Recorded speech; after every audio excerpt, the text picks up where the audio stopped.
Aku cuma ingin menjelaskan kepada publik bahwa ketika you menjadi seorang leader, jadi seorang yang katanya number one di satu kabupaten, you tidak harus merubah apapun, mindset nggak harus merubah gayanya ini, nggak apa. Yang penting merubah pertumbuhan ekonomi di Situbondo ya, yang nyaris 6%. Apa rahasianya? UMKM Situbondo kan juga jadi perhatian nasional ya Mas ya, yang klinik UMKM 116 itu. Boleh diceritain dong? Ya kita teruslah terobosan-terobosan soal UMKM, karena aku pikir satu-satunya instrumen yang bisa menaik kelaskan Situbondo secara ekonomi itu ya small medium enterprise.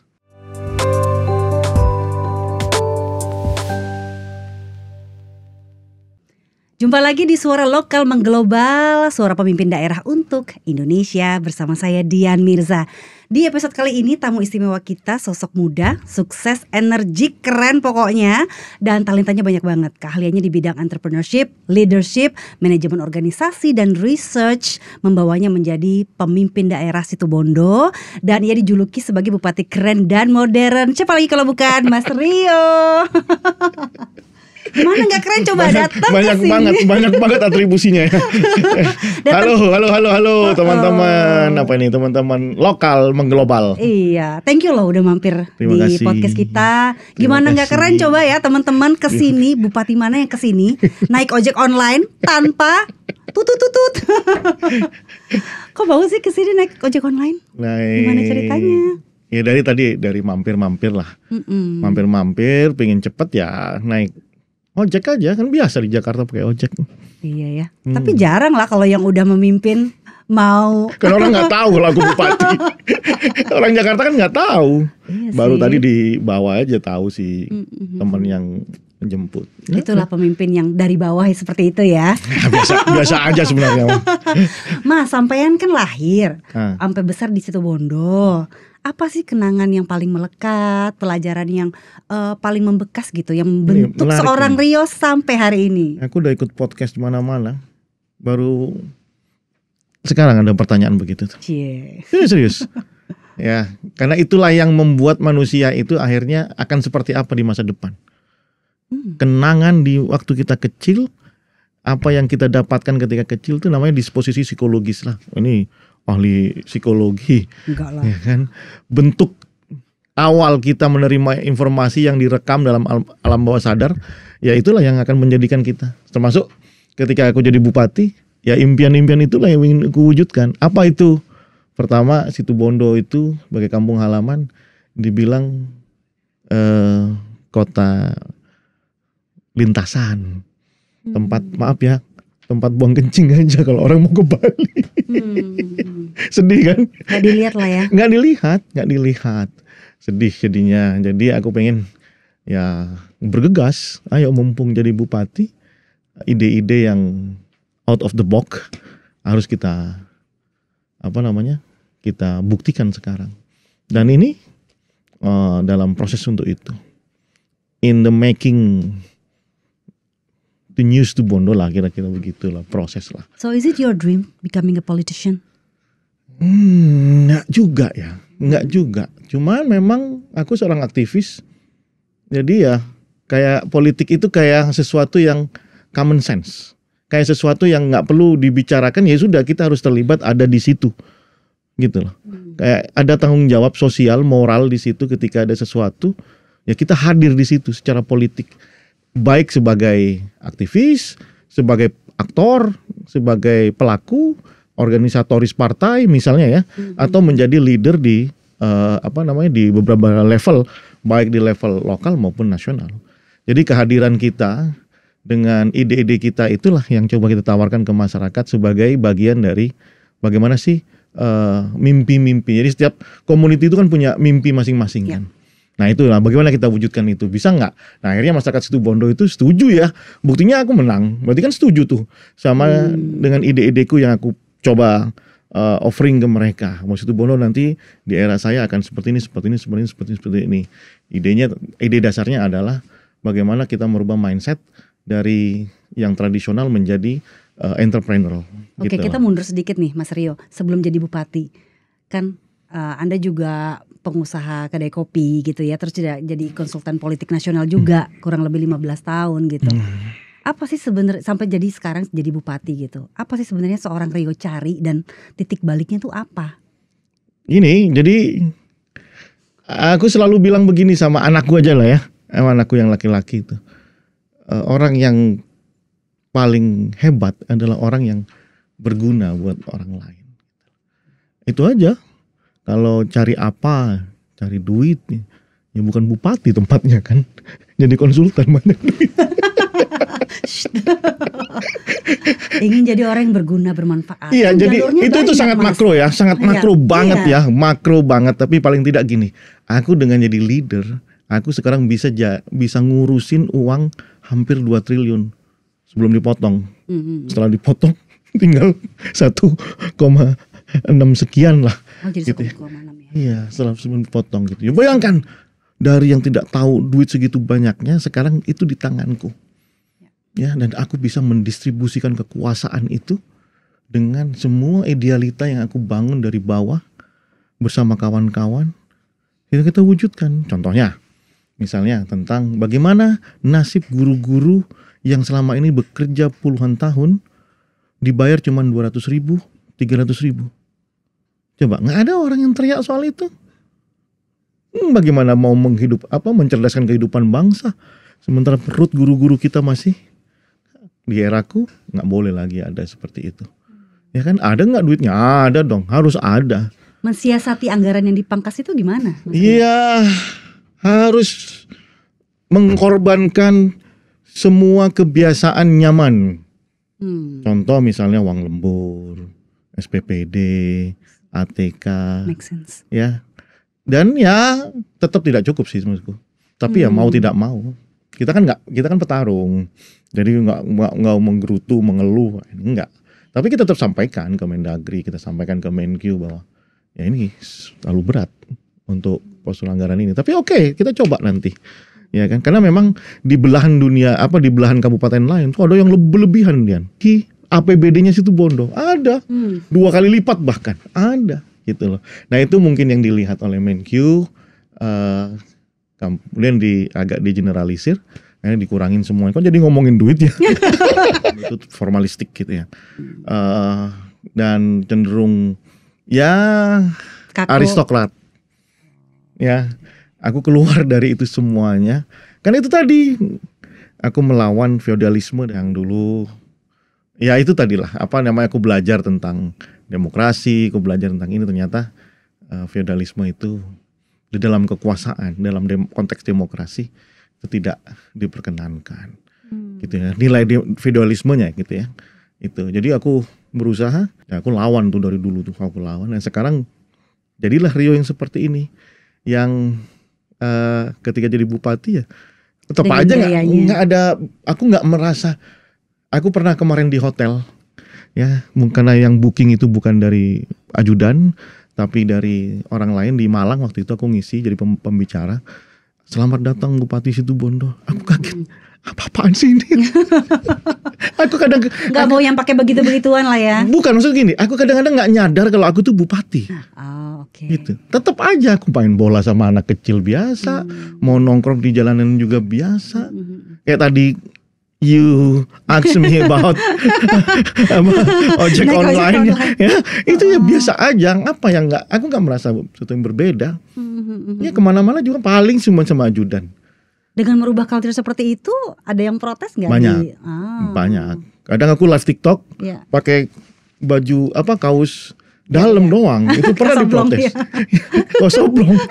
Aku pikir aku cuma ingin menjelaskan kepada publik bahwa ketika you menjadi seorang leader, jadi seorang yang katanya number one di satu kabupaten, you tidak harus merubah apapun, mindset nggak harus merubah gayanya ini, nggak apa. Yang penting merubah pertumbuhan ekonomi di Situbondo ya, yang nyaris 6%. Apa rahasianya? UMKM, entrepreneur. Banyak orang yang nggak percaya.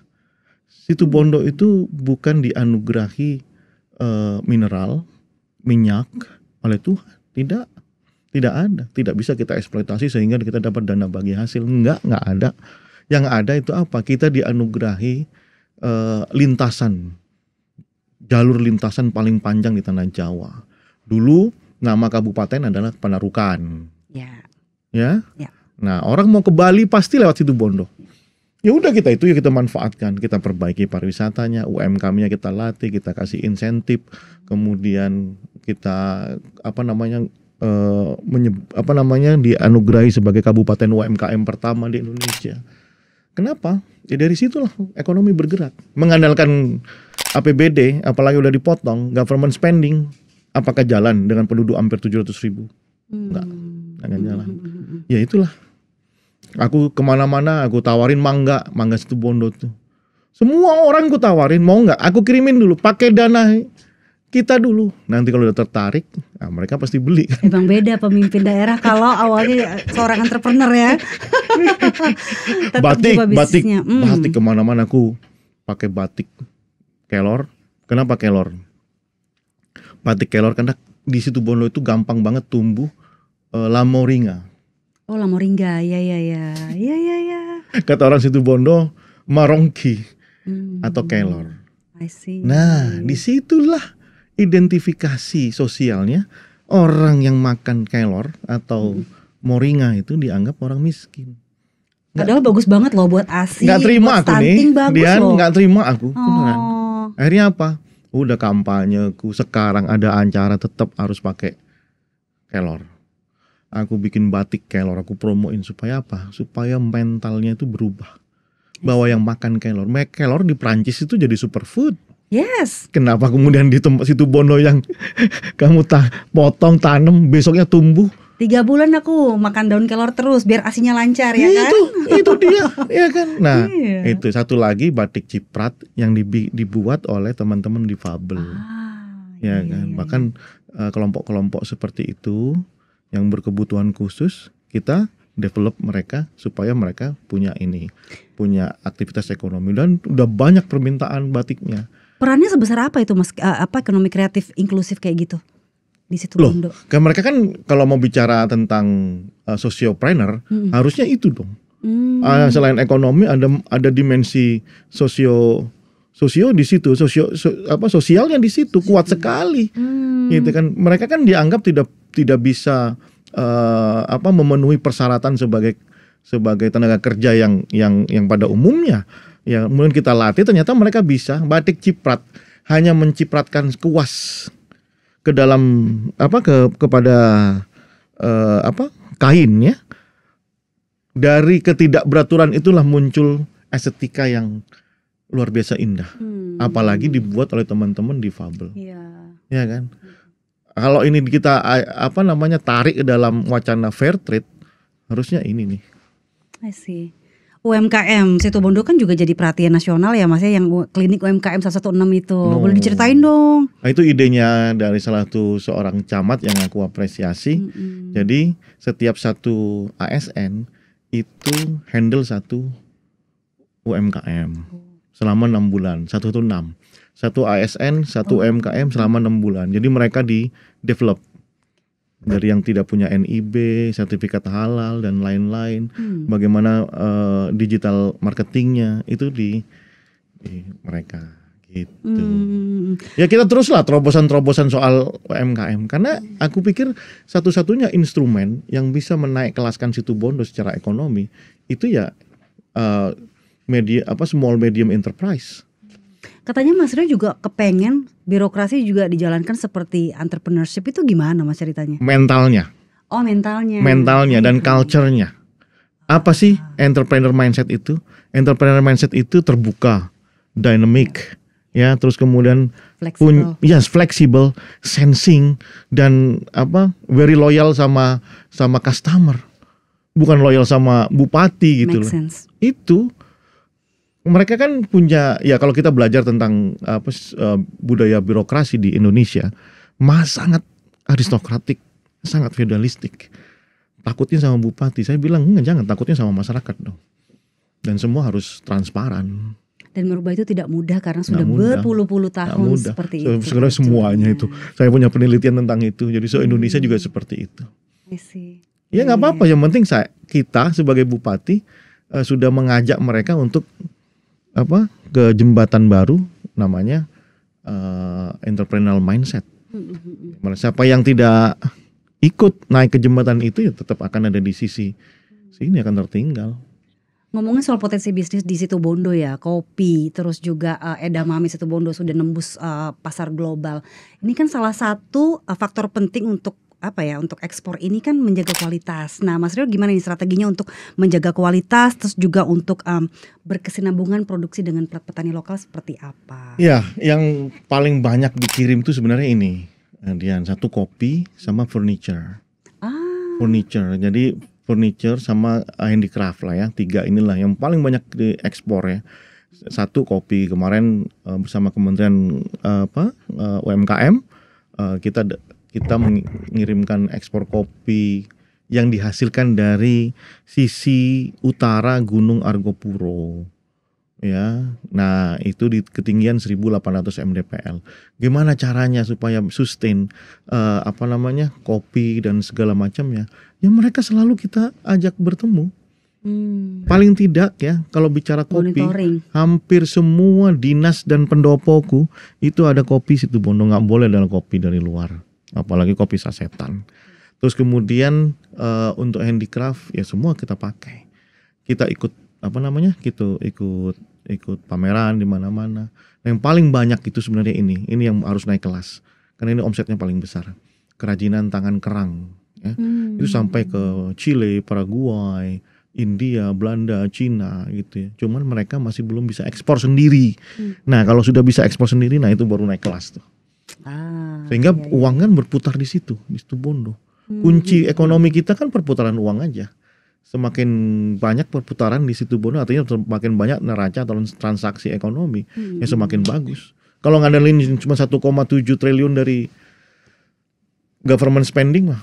Ini ngomong-ngomong juga kegiatannya Pemkab Situbondo juga menggelar Investor Day ya kemarin. Iya, itu satu-satunya itu.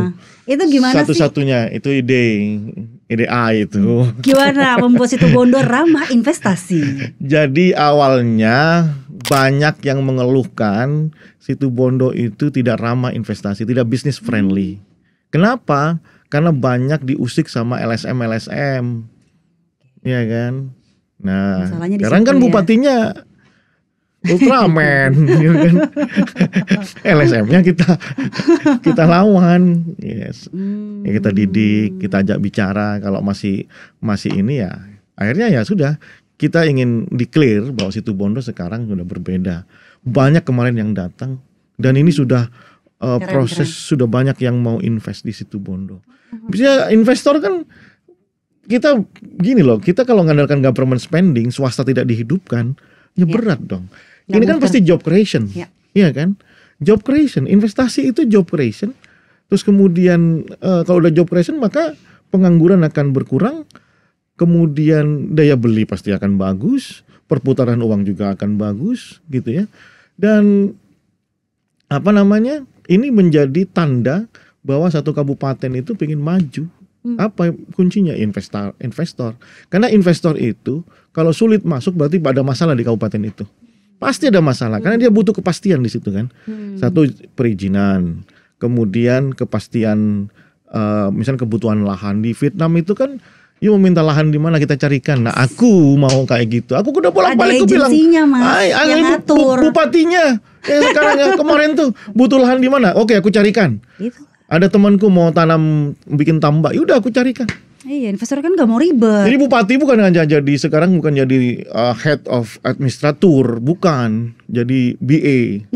Jadi lobbyist juga, brand ambassador. Iya, brand ambassador juga, agensi juga, marketing juga. Mantul. Aduh, Mas Bupati, tapi emang ya banyak kegiatan Anda ini yang membidik generasi muda. Nah, sebenarnya apa goalnya nih? Ya kan kita punya data, kalau ceruk gen milenial dan X dan Z itu kan sudah mulai tebal.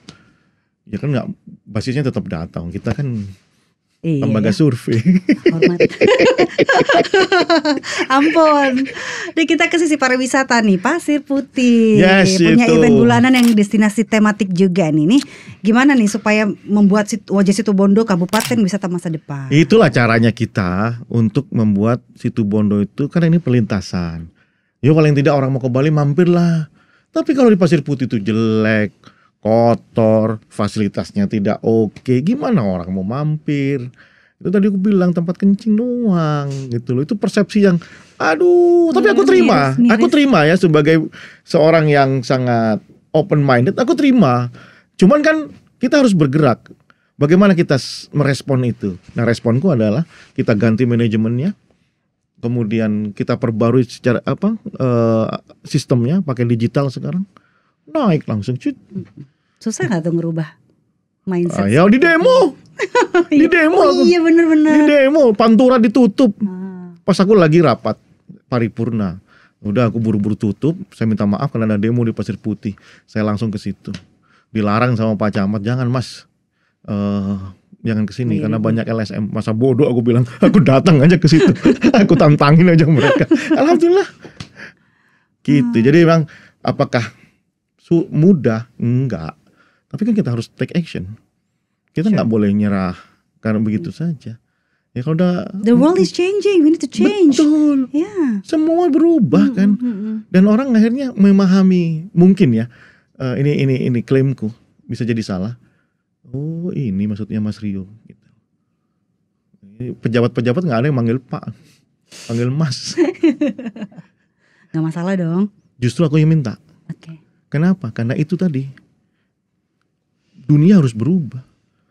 Cara pandang feudalistik harus berubah. Betul. Sudah gak ada jarak. Aku rapat, aku nyuruh pemerintah, kepala dinas di grup WA tokoh-tokoh masyarakat biasa itu. Dan aku bilang, ini lucu ya, satu sisi aku mau cerita yang lain dulu biar dirimu kalau jadi kepala daerah biar langsung bisa sadar tahu gitu ya. Paling seneng tuh pejabat tuh datang minta petunjuk. Aku bilang sama ajudan, stok petunjuk udah habis. Kerjakan aja.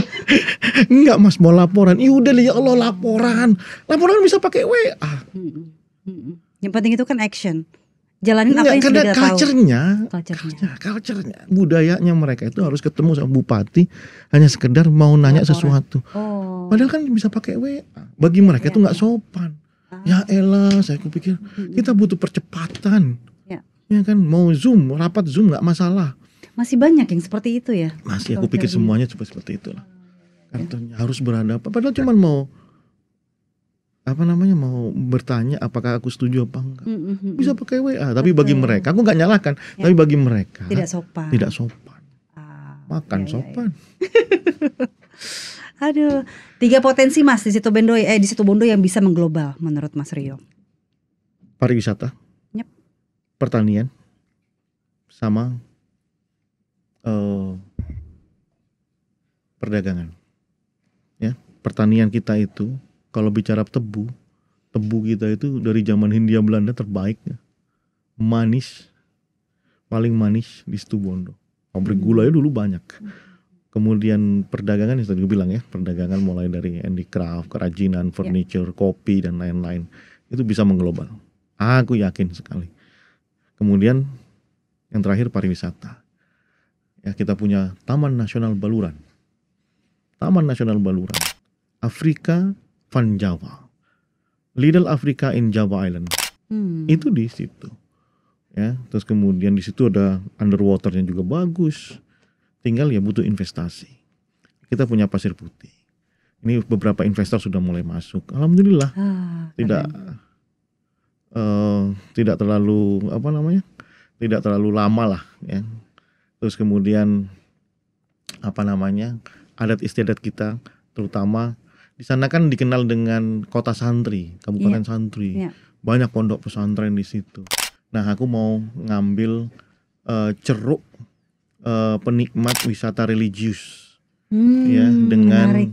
Ya kalau entertain alam itu kan sudah ada kabupaten yang lainnya. Tapi ceruk ini kan belum ada gitu ya. Menarik. Karena setiap ada acara keagamaan di situ, Maulid Nabi atau Haul Masyayi, itu ratusan ribu orang datang. Ada tidak ada bupati tetap datang mereka. Tapi kenapa nggak kita siapkan? Marketnya udah ada. Marketnya sudah ada. Iya, mantap. Begono. Mas, ini dengan pertumbuhan ekonomi yang nyaris 6% kan pasti juga ada ya, setiap daerah pasti ada tantangannya lah gitu. Nah, salah satunya kan tantangannya infrastruktur. Nah, Mas Rio ini Aku kan juga agak pernah sidak juga kan di Jalan Pantura itu, dan sampai lapor ke Menteri PUPR gitu. Ya, itu gimana tanggapannya? Iya, karena yang disalahkan kan bupati. Rakyat kecil itu di bawah kan nggak mau tahu pemerintah itu siapa. Bagi mereka itu pemerintah yang paling dekat ya bupati dong. Ya kan? Ya aku bilang ini bukan tugas saya, Pak. Kalau uang APBD saya untuk memperbaiki ini, saya salah. Nggak boleh kan? Salah. Oh, tapi nggak mungkin kita mau nyalahkan mereka karena persepsi mereka. Ya persepsi massa dengan elit kan berbeda. Ya aku sampaikanlah ke Pak Dodi, Pak Menteri. Ya, insya Allah nanti akan diberesin. Karena Situbondo itu paling panjang itu panturanya dia. Iya. 155 kilometer. Ya kan? Dan kita ini, aku ini kerja ini tiap hari ini kalau nggak ke barat ke timur, barat timur, barat timur. Karena ke utara itu laut. Ya. Ke atas itu udah bukit, ke selatan tuh bukit. Jadi ya inilah jalur utamanya ini Pantura itu di Situbondo. Jadi aku butuh apalagi aspal. Aspal itu kan kalau kita ini sering kena banjir, banjir ya. Karena bulan-bulan Januari, Februari itu selalu banjir. Aspal ada banjir. Ya kalah aspalnya. Selain infrastruktur apa tantangan paling beratnya di Situbondo? Jujur ya. Ya mindset semuanya. Tapi ya kita nikmati. Ya karena kesuksesan berasal dari sini sih. Mindset ya, sih. Ya, mindset sih. Ya in term of maju misalnya. Word maju aja itu many perspektif. Maju tuh gimana sih? Gitu. Apakah ada sebagian yang bilang maju itu ada bioskop? Oke, aku telepon lah pengusaha bikin bioskop, siap Mas Rio, bikin dia. Ya kan? Ada yang bilang maju itu ketika literasinya kuat. Aku kumpulkan anak-anak literasi, kita kasih anggaran. Kemarin baru bikin festival literasi. Ya. Terus kemudian ada yang bilang maju itu nggak penting gedung bangunannya, nggak penting, tapi akhlaknya, moralnya. Ya, oke. Jadi kita belum sepakat maju itu gimana sih? Apa indikator ekonomi, indikator keagamaan, indikator kebudayaan, kita belum sepakat di situ. Akhirnya ya salah satu yang paling berat bagaimana kita berkonsolidasi, menyamakan persepsi itu tadi. Kita ini mau kemana sih? Supaya sefrekuensi. Iya dong, clarity. Ya. Ada kejelasan di situ. Kita mau kemana sih? Situbondo itu mau kemana sih? Gitu loh. Belum lagi soal nama Situbondo. Siapa yang kenal kamu aja pasti nyari kan? Enggak kok, tahu. Tapi nggak pernah kesana. Tapi kalau disebut Panarukan, everyone will be notice. Iya kan? Gampang kalau Panarukan. Tapi kalau Situbondo sulit. Ini salah satu langkah progresifnya Mas Rio ini kan memberikan insentif ya ribuan kader Posyandu. Nah itu boleh diceritain Mas? Nambah itu mah, nambah. Sebelumnya sudah ada. Ya, sebelumnya sudah ada. Ya, karena mereka kan butuh juga support karena mereka pekerjaannya untuk jaga stunting, keliling kemana, kasihan juga mereka itu. Cuman aku peringatkan, jangan berpolitik gitu.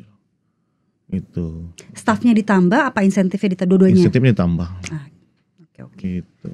Oke. Mas kalau urgensi aglomerasi Tapal Kuda. Itu baru tuh. Itu gimana tuh? Baru tuh. Bersama Bondowoso dan Jember. Baru itu. Boleh dong ceritain dikit. Jadi memang kebutuhan kita itu kan tumbuh harus bersama-sama. Iya kan? Kalau ada satu artikel namanya competition, ya. Competition tuh competition kayak ATM bersama itu loh, Dian. Kan para bank ini kan berkompetisi. Ya. Tapi kenapa bisa bikin ATM bersama? Dia tumbuh bersama-sama gitu loh. Jadi kompetisi di dalam perkawanannya gitu loh. Nah, kita sama-sama berkompetisi 3 kabupaten ini, tapi punya ide yang sama. Ayo dong, kita bisa saling bekerja sama di situ. Gitu. Cooperation ya, cooperation in competition. Ya, cooperation in competition gitu loh. Jadi, kita bisa bekerja sama dalam kompetisi. Gitu loh. Ya kayak ATM bersama loh. Iya. Ya kan ada bank Himbara di situ kan bikin bersama, dia kan bersaing tuh. Nah, kita dalam frame itu namanya aglomerasi. Jadi berbicara tentang kerjasama satu kawasan yang sepakat itu ya 3 kabupaten ini, Situbondo, Bondowoso dan Jember. Jember dengan bandaranya yang baru, Bondowoso yang punya Ijen, Blue Fire, Situbondo yang punya Pasir Putih, punya Baluran dalam pariwisata. Dalam ekonomi dulu ada namanya rel kereta api Panarukan sampai ke Jember. Sekarang sudah nggak ada. Itu kalau dihidupkan lagi, direaktivasi lagi, itu ekonomi akan tumbuh. Kenapa? Karena selain perpindahan manusia, tapi juga barang dan jasa itu akan semakin cepat di situ. Nah itu sudah masuk ke program strategis nasional, tapi masih nanti di tahun 2030. Nah ini kita dorong percepat. Dengan cara ini bareng-bareng kita, gitu loh, supaya saling ada impactnya. Ketika kita bersama-sama, nanti ini, nanti kita ini kerjasama. Misalnya ya, kemarin paling teknis itu adalah aku mau promo Pasir Putih ke Jember dan Bondowoso. Aku pakai billboard mereka dong. Mereka promo apa di sini pakai billboardnya Situbondo. Paham. Collapse.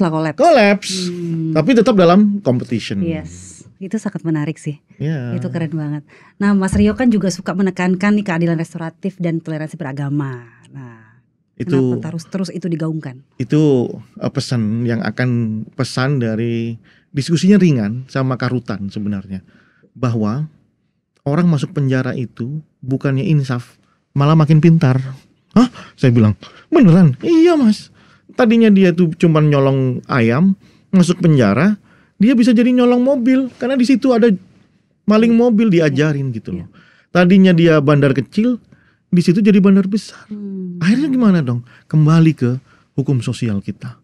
Apa itu? Restoratif justice. Nah ini akan berlakukan. Wah aku setuju banget itu. Setuju banget. Kenapa? Karena orang sekarang nggak sedikit-sedikit lapor. Dikit-dikit lapor. Selesaikan di situ. Misalnya nih, aku nyolong motormu. Kita lapor sama kepala, kamu lapor sama kepala desa, bukan ke kantor kepolisian. Pak itu Pak Rio nyolong Pak motor saya. Rio kamu nyolong? Iya Pak, saya minta maaf. Udah minta maaf, kamu maafkan nggak dia? Ya udah saya maafkan Pak. Iya tapi ada sanksinya, kamu kerja sosial. Gitu. Iya. Jadi nggak semua pendekatan law enforcement itu membuat orang itu menjadi jerah. Saya pikir kita kembali ke era Nusantara seperti ini dan itu bagus. Karena law enforcement yang ini kan sangat Prancis banget, Belanda banget, gitu. Pendekatannya tidak Nusantara. Nilainya bukan local wisdom. Tapi kalau kepala desa ya sudah saling memaafkan ya sudah. Nah itu Indonesia banget tuh. That's nice. Aku setuju. Kenapa? Situbondo itu most likely Maduris, Madura, Telok Lemak katanya. Iya. Dan orang Madura itu secara kebudayaan itu gemelsef. Tingkat kekerabatannya sangat kuat dan nilai sosialnya sangat tinggi. Makanya aku setuju itu dipraktekkan. Mas Rio merefleksikan kepemimpinan 8 bulan terakhir ini bagaimana sih? Rock and roll. Aku selalu bilang begini ya. Ditanya sama orang, gimana mas? Capek mas? Jujur dia capek banget. Physically, mental, capek banget. Tapi aku selalu bilang gini, ya tapi kita nikmati. Karena dengan cara seperti inilah aku bisa berbuat buat orang lain. Kalau aku cuma jadi Rio yang sebelumnya, bisa buat apa? Bisa buat apa? Paling cuma buat keluarga atau lingkuran kecil aja. Karena I don't have power. Ya kan? Kalau sekarang aku punya power itu. Ya kan? Dan bagaimana how to distribute the power, ya inilah kesempatannya. Kenapa orang itu mencari kekuasaan? Apakah pengen kaya? Enggak kok. Most of them. Ya. Tapi ada sebagian mungkin ya. Tapi kalau aku kepuasanku ya gini, bisa bikin kebijakan yang menyenangkan semua orang. Tadi pagi aku posting di Instagram dan di TikTok. Hanya ada 2 kebahagiaan saya itu, ketika membuat kebijakan yang membahagiakan pro rakyat dan ketika Manchester United menang.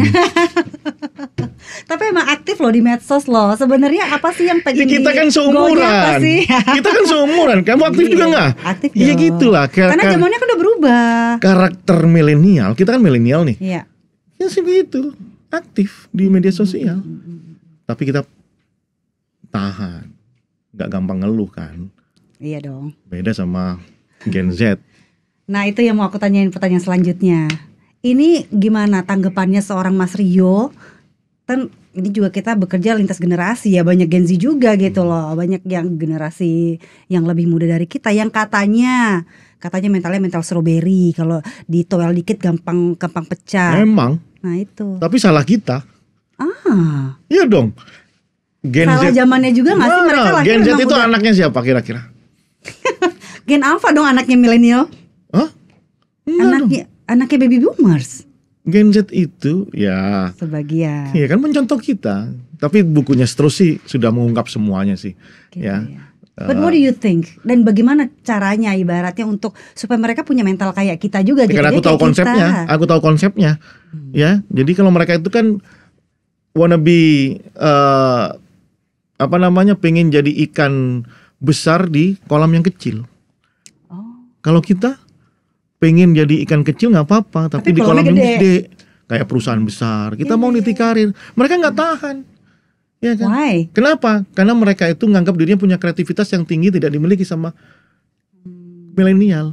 Ya udah kasih aja mereka kesempatan mereka, tapi sambil di mentoring. Mentorship ya. Iya, Oh, mentorship, kuncinya di situ. di mentoring mereka itu. Tetap kasih kesempatan dulu. Kasih kesempatan kreatif, karena mereka kreatif, beda sama kita. Oh iya pasti. Beda. Dan urusan teknologi cepat banget, cepet banget. Jago banget mereka itu. Mas Rio lihat 5 tahun ke depan Situbondo kayak apa? Harusnya ketika saya bilang Bupati Situbondo, orang sudah, Situbondo, kayak gitu. Jadi top of mind. Oh. Ya, itu harusnya idealnya. Apakah bisa? Ya kita coba. Pesan Mas Rio untuk anak-anak muda di luaran sana, khususnya ya orang Situbondo juga. Ayo dong pulang dong bangun Situbondo. Apa Mas? Supaya mereka mau. Nggak harus sih menurutku ya. Nggak harus. Mereka nggak harus pulang untuk bangun Situbondo. Jangan lupakan kampung halaman. Ya mereka boleh berkelana, mereka boleh menyebar kemana saja. Tapi mereka harus bilang bahwa saya itu orang Situbondo. Jangan kemudian bilang saya bukan orang Situbondo. Ya, jadi ada inferiority di situ. Jadi mereka harus bilang, saya pernah akhirnya kemarin orang ini membantu saya ya. Salah satu orang sukses di Jakarta, dia nggak malu nulis di Situbondo. Sangat terkenal orangnya. Ya kan, akhirnya mau bantu gitu. Nah, saya mau orang itu seperti itu, bangga dengan Situbondoannya, bangga dengan kebesukiannya, bangga dengan keasembagusannya, bangga dengan kepanarukannya, tanpa harus mengatakan Situbondo apa sih gitu. Jadi nggak harus. Kamu boleh di mana saja, tapi kamu harus bawa sesuatu ke Situbondo gitu. Dan dia orang-orang ini ada punya yayasan, ada perhatian gitu loh. Ya kalau semua orang juga di Situbondo kan juga terbatas kan.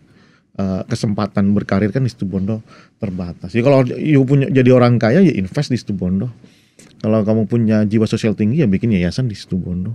Jangan pernah lupakan itu. Silakan menyebar kemana saja, ke ujung dunia pun kita support.